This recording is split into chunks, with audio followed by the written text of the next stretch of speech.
Selection आप देखें ज़रा, इनके पास BCO प्लेयर थे जो इन्होंने खुद तैयार किए हैं। किसी को बोला ये जनरेशनल टैलेंट है, किसी ने बोला हारिस रऊफ बस कमाल का, और हमारा विकेट कीपर बैट्समैन आ गया, सॉरी मोहम्मद हारिस, और कहीं किसी के ना हारिस नजर आ रहा है, हसन नवाज नजर आ रहा है। कहना चाह रहा था जनरेशनल टैलेंट बोला गया था हसन नवाज को, आगा जी की तरफ से कप्तान थे उस वक्त। किधर आज आमिर जमाल किधर है?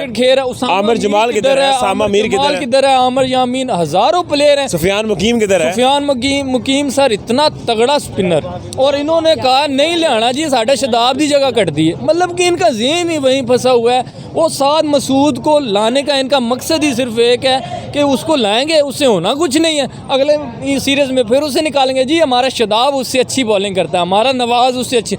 मतलब कि हमारा क्राइटेरिया ये है। जी अस्सलाम वालेकुम। बांग्लादेश ने पाकिस्तान को जो है तीसरे वनडे मैच के अंदर हराकर जो है 3 मैचों की सीरीज जीत ली है। वर्ल्ड कप में पाकिस्तान की नाकामियों का सिलसिला जो है और उसके बाद भी थमने का नाम नहीं ले रहा। आज बांग्लादेश ने अपने होम ग्राउंड पे तीसरे मैच में कामयाबी की है, आदरगिरी के साथ जो है वनडे सीरीज पाकिस्तान से जीत ली है। क्या कहेंगे पाकिस्तान की बेहतरीन कारकर्दगी, शहीन शाह अफरीदी की कैप्टनसी के बारे में क्या कहेंगे?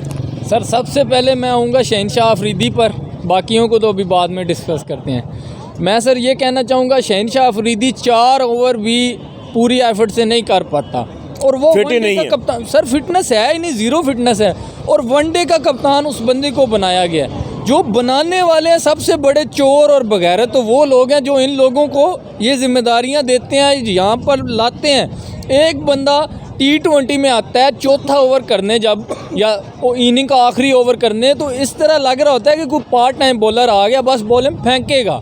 3 छक्के 2 छक्के वर्ल्ड कप में भी उसने खाए हैं, और वो बंदा आपने उठा के वनडे का कप्तान बनाया हुआ है जिसने 10 ओवर भी करने हैं, और कप्तानी उसने घटिया खाक करनी है। उस बंदे से अपने ओवर नहीं होते। जो बंदा, सर मुझे एक बात बताएं, टीम में खुद छुप रहा हो, उसने टीम लड़ानी है यार, जिसमें गैटस ही नहीं है, दलेरी नहीं है, घटिया सा बंदा है। एक स्पेल उसका वो 2021 के वर्ल्ड कप का निकाल दें, सारी ज़िंदगी उस बंदे ने कुछ नहीं किया, और लोग कहते हैं जी वो मोहम्मद आमिर से बड़ा बॉलर है।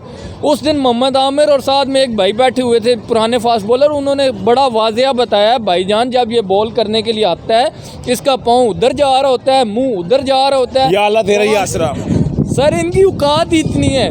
और उधर हारिस रऊफ साहब देख लें, 10 आज दोनों ने जो है, दोनों ने, एक ने 50 खाए, एक ने 55 रन खाए। सर मैं वही बताने लगा हूँ, माशाल्लाह इनकी कैपेबिलिटी इतनी है ना, अगर ऊपर से आउट ना हो तो हारिस रऊफ साहब इसी औकात के बॉलर हैं। वो तो टेल एंडरों पे आते हैं। जब एक बॉलर है उसने जब 10वें नंबर पे बैटिंग करने आना, उसने पेस से डरना है ऑटोमेटिकली। सूरत हाल ये है, बांग्लादेश से सीरीज हार गए हम यार, इससे भी जो है बुरे दिन आने थे पाकिस्तान के आने हैं। इसके बाद इन्होंने जाना है जिम्बाब्वे, अभी इन्होंने वहाँ भी हार के आना है। इनकी औकात ही इतनी है, अगर ये सिस्टम चेंज ना हुआ, ये PCB का मुकम्मल सेटअप चेंज ना हुआ, तो ये अब भी जाएंगे जिम्बाब्वे, वहाँ इनको एक सिकंदर रजा ही पूरा कर देगा। इनकी औकात इतनी है। सिलेक्शन आप देखें ज़रा, इनके पास BCO प्लेयर थे जो इन्होंने खुद तैयार किए हैं। किसी को बोला ये जनरेशनल टैलेंट है, किसी ने बोला हारिस रऊफ बस कमाल का, और हमारा विकेट कीपर बैट्समैन आ गया, सॉरी मोहम्मद हारिस, और कहीं किसी के ना हारिस नजर आ रहा है, हसन नवाज नजर आ रहा है। कहना चाह रहा था जनरेशनल टैलेंट बोला गया था हसन नवाज को, आगा जी की तरफ से कप्तान थे उस वक्त।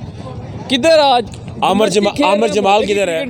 आमिर जमाल किधर है? सामा मीर किधर है? आमिर यामीन, हजारों प्लेयर हैं। सुफियान मुकीम किधर है? सुफियान मुकीम सर इतना तगड़ा स्पिनर, और इन्होंने कहा नहीं लेना जी, साढ़े शदाब दी जगह कट दी है। मतलब कि इनका ज़हन ही वहीं फंसा हुआ है। वो साद मसूद को लाने का इनका मकसद ही सिर्फ एक है कि उसको लाएंगे, उससे होना कुछ नहीं है। अगले सीरीज़ में फिर उसे निकालेंगे, जी हमारा शदाब उससे अच्छी बॉलिंग करता है, हमारा नवाज उससे अच्छी। मतलब कि हमारा क्राइटेरिया ये है कि हमने उन्हीं किंग और स्टार और मतलब मजिशियन और उन्हीं में फंसे रहना है सारी ज़िंदगी। और दुनिया इंडिया के आपको याद होगा जब शुभमन गिल आया, बड़ी बातें हुई, शुभमन गिल आया है, और उसके अलावा के राहुल था, वो हमें जो है नज़र नहीं आता। वो टेस्ट क्रिकेट खेल रहे हैं, और यहाँ पर जिस खिलाड़ी ने T20 खेली है वो वनडे भी वही खेलेगा, टेस्ट भी वही खेलेगा। सर हमारा क्राइटेरिया इतना सा है कि हमने सिलेक्शन करनी सिर्फ PSL की बेस पे। आपने अभी हर बंदा बोल रहा है मीडिया पे कि PSL होगा, जो वहाँ करेगा। जाहिर बात है जब आपको सिचुएशन ही मिलेगी, सामने को लोकल बैट्समैन, वहाँ शायद आप कप्तान अपनी मर्ज़ी के ओवर डालेगा, अपनी मर्ज़ी की नंबर पे बैटिंग करेगा, परफॉर्मेंस तो हो ही जानी है जब आपको अपनी सिचुएशन मिलेगी, वहाँ आपने थोड़ी सी परफॉर्मेंस देनी है, फिर वो ही हमारे ऊपर मुसल्लत। उधर किंग साहब हैं, वो वहीं पावर प्ले में 20 40 50 रन करके वो हमारे पे मुसल्लत। ये अल्टीमेटली हमारा जो माइंड सेट है, जो सिस्टम है, वो वहीं का वहीं है। आपने 6 प्लेयर चेंज किए हैं, मैं आपको दावा करता हूँ आप 20 भी चेंज कर लें, आप टीम ठीक नहीं कर सकते। आपकी